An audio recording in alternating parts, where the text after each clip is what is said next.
নমস্কাৰ দৰ্শক মণ্ডলী, আশা কৰোঁ সকলোৱে কুশলে আছে। এয়া মই আকৌ আহিলোঁ কলিকতালৈ। কলিকতা আহি উপস্থিত হোৱাৰ পিছতে যিহেতু এদিন ধৰি ট্ৰেভেল কৰি আছিলোঁ, সেয়েহে গা পা ধোৱাৰ কাৰণে এটি ৱেটিং ৰুম ল'লোঁ। সম্পূৰ্ণ 22 টকা ল'লে আৰু স্নান কৰিবলৈ গ'লোঁ, তাত 10 টকা ল'লে। গা পা ধুই আহি আপোনালোকক তাৰ পৰিৱেশটো দেখাই দিলোঁ। তাৰপিছতে অকণমান অপেক্ষা কৰি মই বাহিৰলৈ ওলাই আহিলোঁ। প্ৰায় এঘণ্টা থাকিলোঁ। এখন কেব বুক কৰিলোঁ। কেবখন অহালৈকে মই ইণ্ডিয়ান বেংকৰ ATMৰ ওচৰতে অপেক্ষা কৰিলোঁ আৰু বাহিৰৰ পৰিৱেশটো আপোনালোকক দেখাই দিলোঁ। এয়া আমাৰ যাত্ৰা আৰম্ভ হ'ল বিবেকানন্দ বেদ বিদ্যালয়, অৰ্থাৎ আপোনালোকে সকলোৰে জানে বেলুৰ মঠ বা ৰামকৃষ্ণ মিছন বা ৰামকৃষ্ণ মঠলৈ, যিখন মঠ বা যিখন বেদ বিদ্যালয় স্থাপন কৰিছিল স্বামী বিবেকানন্দই, য'ত আধ্যাত্মিকতা বিৰাজ কৰে বুলি শুনিছিলোঁ বা পঢ়িছিলোঁ।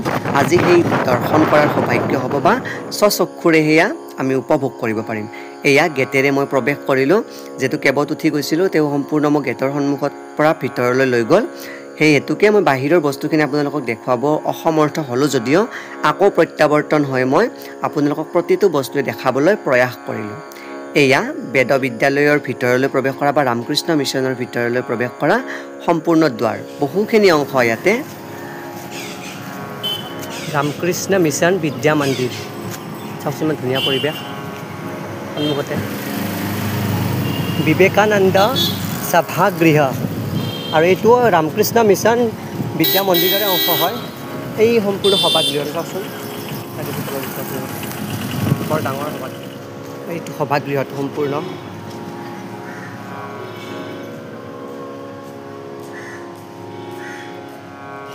এইটো ৰামকৃষ্ণ মিছনৰ শাৰদা পীঠৰ এটা অংশ হয়। এখন মুখ্য গেটখন মই ওলাই আহিছোঁ এতিয়া। ৰামকৃষ্ণ মিছন শাৰদা পীঠ, এইখন মুখ্য গেটখন চাওক। সন্মুখতে এইটো একদম পুৰণা, অতি পুৰণি বিল্ডিং।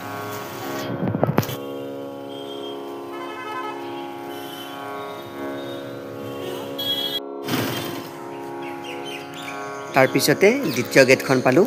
দ্বিতীয় গেটখনৰ সন্মুখতে আছে অভেদানন্দ কনভেনশ্যন চেণ্টাৰ। তাৰপিছতে আছে স্বামী ৰামকৃষ্ণ পৰমহংসদেৱৰ সংগ্ৰহালয়টো। তাৰ সন্মুখতে এজোপা আম গছ আছিল। ইয়াতে অলেখ আম গছ আছে।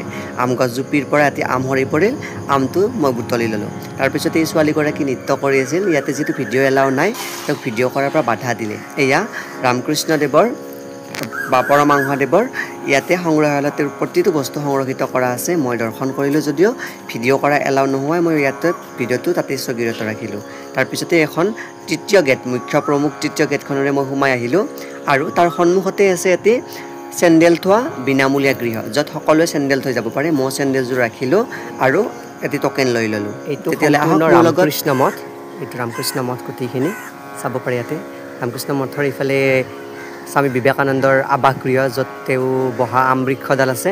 তাতে প্ৰসাদ গৃহও আছে। 11:30 পৰা প্ৰসাদ দিয়ে, 8:30 পৰা কুপন দিয়ে, এতিয়া হৈছে। এয়া ব্ৰহ্মানন্দ মন্দিৰ, স্বামী ব্ৰহ্মানন্দ মন্দিৰৰ লগতে এইটো হুগলী নদীৰ পাৰ দক্ষিণ তীৰতে আছে এইফালে। আৰু হুগলী নদী মানে গংগা নদীৰ ঘাট বুলিও কয় ইয়াতে। আৰু এইটো মা শাৰদাৰ মন্দিৰ, দেখিছে, এইটো মা শাৰদা মন্দিৰ। আৰু এইফালে কণাত আছে যে, এইফালে এইটো স্বামী বিবেকানন্দ মন্দিৰ। ওপৰত ওম আছে, তলত স্বামী বিবেকানন্দৰ মূৰ্তি আছে। মই আপোনালোকক দেখাম, পিছৰখিনি সংযোগ কৰি দিম। এইখিনি আপোনালোকে চাওক সম্পূৰ্ণ এৰিয়াটো। এয়া এইফালে মুখ্য গেট, গেটৰ পিছফালে এইফালে চাওক, লিখা আছে for one's own liberation and for the welfare of the world. আগৰ ভিডিঅ'টোত বেলুৰ মঠৰ গোটেইখিনি সংযুক্ত কৰা হৈছে, যে এয়া ৰামকৃষ্ণ মন্দিৰ, এয়া ব্ৰহ্মানন্দ মন্দিৰ, তাৰপিছতে শাৰদা মন্দিৰ, তাৰপিছতে স্বামী বিবেকানন্দ মন্দিৰ।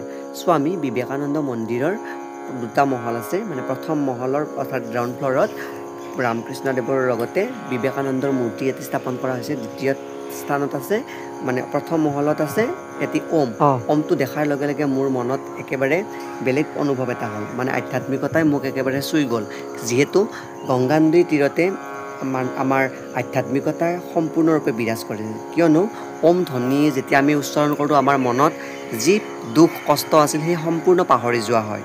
আৰু মই তেনে অনুভৱ কৰোঁ, যদি ওম উচ্চাৰণ কৰোঁ, সমস্ত দুখ বেদনা কষ্ট আমি পাহৰি যাবলৈ বা মই পাহৰি যাবলৈ সক্ষম হওঁ। তাৰ ওচৰতে আছে ৰামকৃষ্ণ পৰমহংসদেৱৰ 7 শিষ্যৰ সমাধিস্থান, য'ত তেখেতসকলক সমাধি দিছিল বুলি ইয়াতে লিখা আছে আৰু তাৰ ওচৰতে আছে ইয়াতে কনভেনশ্যন চেণ্টাৰ আৰু নটিচ বৰ্ড য'ত সকলো কথা উল্লেখ কৰা আছে আৰু ইয়াতে ফেৰীৰ কাৰণে যোগাযোগ কৰিব পাৰে এইফালেৰে এইটো ফেৰী ঘাট এই ফেৰী ঘাটেৰে আপোনালোকে দক্ষিণেশ্বৰী কালী মন্দিৰলৈ যাব পাৰে আৰু এয়া শাৰদা মন্দিৰ দক্ষিণেশ্বৰী কালী মন্দিৰলৈ যোৱা ঘাটৰ ওচৰতে দেখা পায় মই এটি ক্লিপ ৰাখি ল'লোঁ এইটোৱে শাৰদা মন্দিৰ য'ত মা শাৰদাৰ ইয়াতে মূৰ্তি স্থাপন কৰা হৈছে আৰু তেওঁক পূজা অৰ্পণ কৰা হয় তাৰপিছতে মই এইফালেৰে গৈ স্বামী বিবেকানন্দ মন্দিৰটো পালোঁ স্বামী বিবেকানন্দ মন্দিৰটোৰে গ'লে আপোনালোকে বেদ বিদ্যালয়লৈ যোৱা ৰাস্তাটো পাব স্বামী বিবেকানন্দ বেদ বিদ্যালয় আমাৰ টেম্পল শাৰদামাৰ মন্দিৰ একেবাৰে গংগা নদীৰ তীৰতে এইটো বিবেকানন্দ মন্দিৰ সম্পূৰ্ণ বিবেকানন্দ মন্দিৰটো এইফালে তাৰপিছত মই দৰ্শন কৰিব আহিলোঁ স্বামী বিবেকানন্দৰ শয়নগৃহ এয়া স্বামী বিবেকানন্দৰ শয়নগৃহ আৰু তাৰ ওচৰতে থকা এইডাল আম্ৰ বৃক্ষ বা আম গছ সেই আম গছডালৰ তলতে তেওঁ স্বামী বিবেকানন্দই তেওঁৰ শিষ্যসকলক বহি আধ্যাত্মিক শিক্ষা দিছিল আৰু অন্য ব্যক্তিসকলৰ লগত তেওঁ মত বিনিময় কৰিছিল লগতে ইয়াৰ ওচৰতে আছে এইটো কুপন ল'ব পৰা প্ৰসাদ গৃহ য'ত কুপন দিয়া হয় আৰু কুপনৰ কাৰণে আমি যিকোনো এটি ধন দিব লাগিব আৰু এটি কুপন দিয়া হয় কোনো ইয়াতে ধনৰ কোনো মূল্য নাই মানে এই কুপন লৈ আপোনালোকে প্ৰসাদ গৃহৰ পৰা প্ৰসাদ খাব যাব পাৰে তাৰপিছতে মই আহিলোঁ স্বামী বিবেকানন্দ মন্দিৰৰ ওচৰতে থকা সপ্ত সমাধি ক্ষেত্ৰলৈ য'ত স্বামী ৰামকৃষ্ণ দেৱৰ 7গৰাকী শিষ্যৰ সমাধি দিয়া হৈছিল সেই শিষ্যকেইগৰাকীৰ নাম হৈছে প্ৰথমতে স্বামী অদ্বৈতানন্দ দ্বিতীয়তে স্বামী ৰামকৃষ্ণানন্দ তৃতীয়তে স্বামী প্ৰেমানন্দ চতুৰ্থতে স্বামী শাৰদানন্দ পঞ্চম স্বামী সুবোধানন্দ ষষ্ঠ স্বামী শিৱানন্দ আৰু সপ্তমত স্বামী অখণ্ডানন্দ এয়া গংগা নদীৰ পাৰ যি পাৰতে আছে স্বামীৰ 7গৰাকী সন্যাসীৰ বা শিষ্যৰ সমাধিস্থল এয়া বৰকন গাজীপীৰৰ দৰগাহ ইয়াতো সেৱা জনাই এই ক্ষুদ্ৰ আলিৰে আমি আগবাঢ়িলোঁ স্বামী বিবেকানন্দ বেদ বিদ্যালয়লৈ তাৰপিছতে দেখিলোঁ এই অংশটোৰ পিছতে প্ৰাচীন ভাৰতৰ কতিপয় শ্ৰেষ্ঠ উপাখ্যান ইয়াতে লিখা আছে দেৱাহুতি অ মহৰ্ষি কপিল অৰুণি অ ঋষি ধৌম্য দধিচিৰ আত্মত্যাগ ইয়াতে লিখা আছে আপোনালোকে পঢ়িব পাৰিব স্পষ্টকৈ দিছোঁ মই এইখিনি মই গৈ আছোঁ কি পাওঁ নাজানো এয়া মোৰ পিছফালে বিবেকানন্দ বেদ বিদ্যালয় এইখন চাইনবোৰ্ড দেখাইছোঁ এইফালে ৰামকৃষ্ণ মঠ অল্ড মঠ মানে পুৰণা মন্দিৰটোৰ লগতে আৰু বিবেকানন্দ বেদ বিদ্যালয়লৈ যোৱা পথ এইফালে আৰু এইফালে গৈয়ে মা শাৰদাৰ আৱাসগৃহ টুৰিষ্ট ৰুম ইয়াতে টুৰিষ্ট চেণ্টাৰ আছে য'ত ৱেইটিং কৰিব পাৰে ইয়াতে এইটো মা শাৰদা দেৱীৰ আৱাসগৃহ ইয়াতে মায়ে আসন পাতি ধ্যানমগ্ন হৈছিলে ইয়াৰ পৰিৱেশ তাৰপিছতে মই বেদ বিদ্যালয়লৈ গৈ আছোঁ স্বামী বিবেকানন্দ লিখি দিছে এইটো শ্ৰদ্ধাৱান হ বীৰ্যৱান হ আত্মজ্ঞান লাভ কৰ আৰ পৰহিতায় জীৱন পাঠ কৰ এই আমাৰ ইচ্ছা ও আশীৰ্বাদ বেদ বিদ্যালয়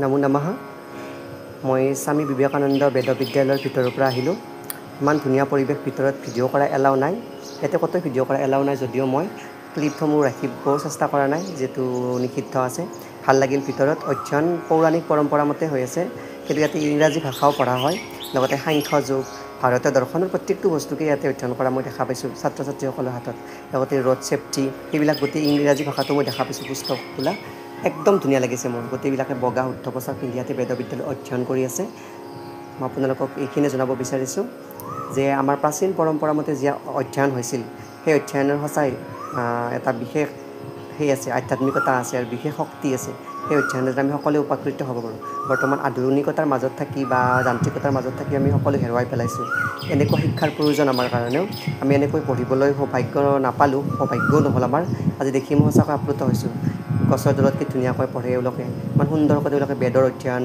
সাহিত্য শাস্ত্ৰৰ অধ্যয়ন ব্যাকৰণৰ অধ্যয়ন বেদৰ মানে গছৰ তলত বহি এই প্ৰকৃতিক পৰিৱেশৰ ভিতৰত তেওঁলোকে অধ্যয়ন কৰি আছে ধন্যবাদ জয়তু সংস্কৃত বেলুৰ মঠতে ইয়াতে বাংলাৰ কিছুমান বিশিষ্ট সাহিত্যিকৰ নাম লিখা আছে তেওঁলোকৰ বিষয়ে লিখা আছে মিচেল মধুসূদন বংকিম চন্দ্ৰ চেটাৰ্জী গিৰীশ চন্দ্ৰ ঘোষ শৰৎ চন্দ্ৰ চট্টোপাধ্যায় কাজী নজৰুল ইছলাম সুকনাথ ভট্টাচাৰ্য। এইটো সাংস্কৃতিক ভৱন, বেলুৰ ৰামকৃষ্ণ মঠৰ সাংস্কৃতিক ভৱন। এনেকৈ গ'লে আপোনালোকে বেদ বিদ্যালয় যাব লাগিব। মই বেদ বিদ্যালয় চাই আহিলোঁ। এনেকৈ চব দৰ্শনাৰ্থী। মই কিন্তু খালী ভৰিৰে আহিছোঁ দেই, চাওকচোন। ইয়াতে চেণ্ডেলো থ'ব পাৰি, এক্সট্ৰাকৈ ফ্ৰীত চেণ্ডেল থৈ আহিছোঁ। একদম শান্ত নিৰল নিস্তব্ধ, তাৰমানে শান্তিৰ স্থান। আৰু ইয়াতো আছে কেইগৰাকীমান বাংলাৰ কতিপয় বিশিষ্ট মহামানৱ। শিলভদ্ৰ, আপোনালোকে জানে শিলভদ্ৰ কোন হয়। আৰু আতিশ দীপাকৰ সৰোজনা, তাৰপিছত কৃষ্ণদাস কবিৰাজ, ৰাজা ৰামমোহন ৰায়, লালন আৰু ঈশ্বৰ চন্দ্ৰ বিদ্যাসাগৰ। সকলোৰ বিষয়ে আপোনালোকে ইতিমধ্যে জানেই, আৰু ময়ো পঢ়িছোঁ এওঁলোকৰ বিষয়ে। জনাবচোন কেনেকুৱা এওঁলোকৰ বিষয়ে কিবা জানিলে।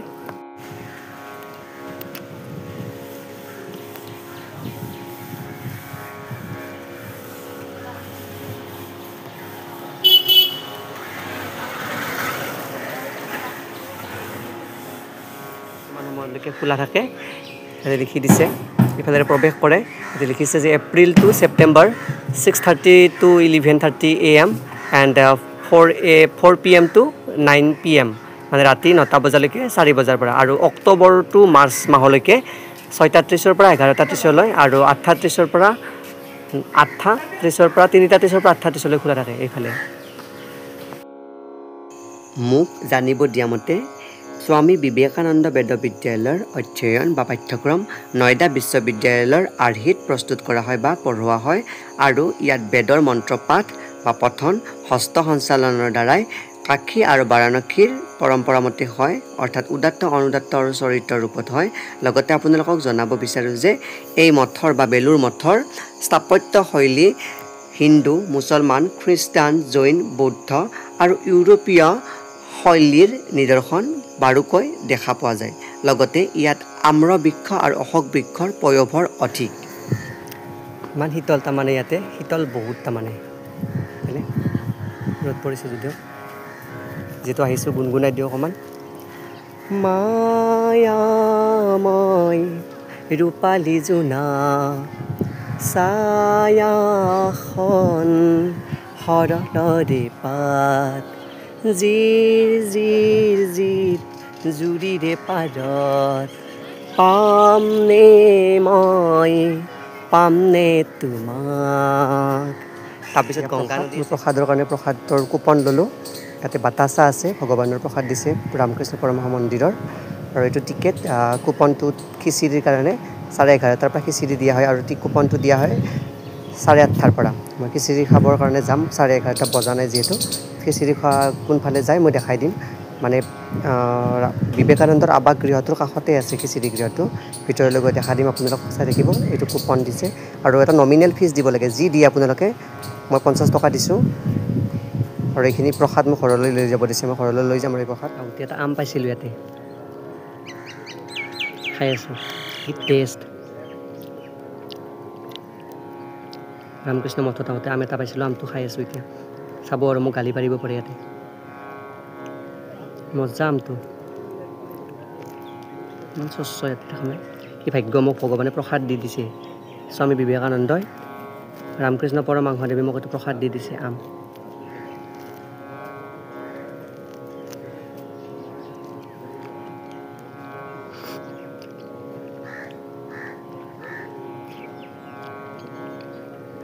একদম মজা। প্ৰথম আম 2025 চনৰ। বাই বাই, আপোনালোকে খাওক, কেনে লাগিলে জনাব। বেলুৰ মঠৰ আমৰ সোৱাদ লৈ উঠি কৃষ্ণচূড়া বৃক্ষৰ তলত অকণমান শীতলতাৰ আনন্দ ল'লোঁ। সেই সময়তে নদী তীৰলৈ আহিল কেইগৰাকীমান ল'ৰা ছোৱালী, যিয়ে কৃষ্ণচূড়াৰ ফুলেৰে ৰং খেলিবলৈ ধৰিলে বা আনন্দ কৰিলে। ময়ো ৰঙা ভাল পাওঁ যিহেতু, ৰঙা প্ৰিয় ব্যক্তিসকললৈ কৃষ্ণচূড়াৰ ফুলেৰে অকণমান মৰম আগবঢ়ালোঁ, সকলোৱে কুশলে থাকক বুলি। তাৰপিছতে মই খালী ভৰি থকা দেখা পাই এগৰাকী ব্যক্তিয়ে আহি ক'লে, তুমি চেণ্ডেলযোৰ পিন্ধি লোৱা, ইয়াতে গৰমত বৰ কষ্ট পাবা। মই ক'লোঁ একো অসুবিধা নাই। তথাপিতো ব্যক্তিগৰাকীয়ে ক'লে যিহেতু মই আহিলোঁ, নদীৰ তীৰত ভৰি দুখন ধুই লৈ চেণ্ডেল পিন্ধিবলৈ আগবাঢ়ি গ'লোঁ। হয়, বৰ গৰমত কষ্ট অনুভৱ হৈছে, যদিও কষ্ট পাহৰি গৈছোঁ, আধ্যাত্মিকতা খালী ভৰি থকা দেখা পাই মোক চেণ্ডেলযোৰ পিন্ধি আহিব দিলে। তাতে ভৰিখন ভালকৈ ধুই দিলোঁ গংগাৰ পানীত।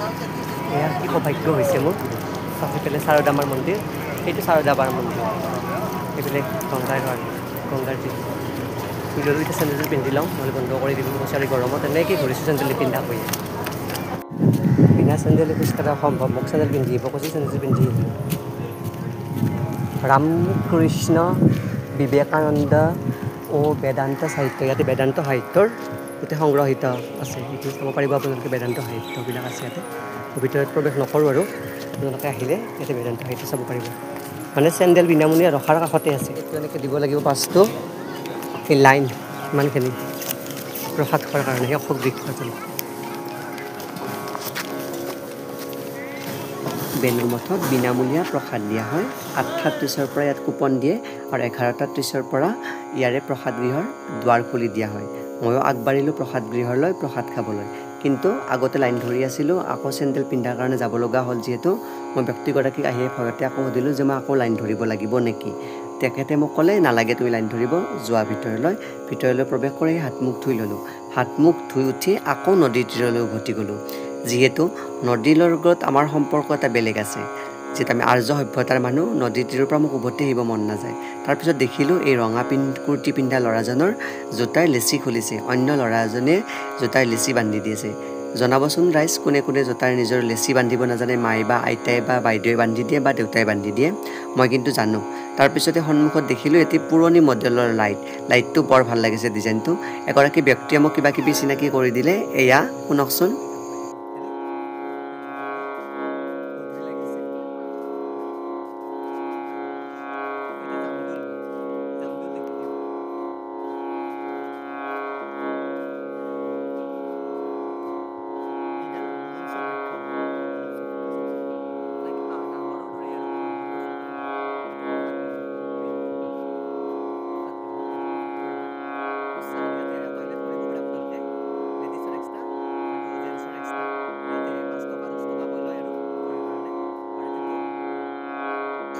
এয়া মা শাৰদা সদাব্ৰত ভৱন দুইটাতে লিখা আছে মা শাৰদা সদাব্ৰত ভৱন ইয়াতে ডাঙৰকৈ লিখা আছে আৰু তাত সৰুকৈ লিখা আছে এই বিল্ডিংটো বৰ ডাঙৰ ইয়াতে 5 মহলীয়া বিল্ডিং মই ভিতৰলৈ প্ৰৱেশ কৰাক দেখাই দিছিলোঁ প্ৰসাদ গৃহলৈ আহিব লগা এইটো মুখ্য বিল্ডিং ইয়াতে সম্পূৰ্ণ 5টা মহল আছে য'ত এনেকৈ সজাই থোৱা হৈছে চাওকচোন আপোনালোকে সম্পূৰ্ণ প্ৰত্যেকটো মহলতে 1000তকৈ অধিক ব্যক্তিয়ে একেলগে প্ৰসাদ বা ভোগ গ্ৰহণ কৰিব পাৰে আৰু সম্পূৰ্ণ 5টা মহলত প্ৰায় 50,000 লোকে ইয়াতে ভোগ গ্ৰহণ কৰিব পাৰে আৰু ইয়াৰে প্ৰত্যেকটো বস্তু ইমান পৰিপাটিকৈ সজাই তুলিছে মই সঁচাকৈ আধ্যাত্মিকতা মানে কি সম্পূৰ্ণ আধ্যাত্মিক পৰিৱেশেই বিৰাজ কৰিছে চিষ্টেমটো বৰ ভাল লাগিছে তাৰমানে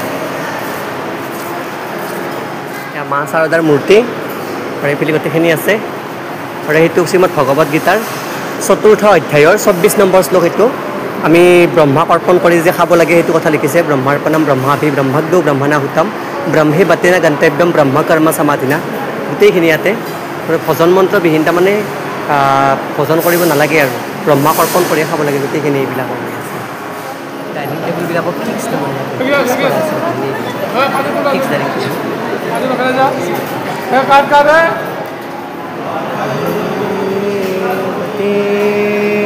गन्तव्यं ब्रह्म कर्म समाधिनाम्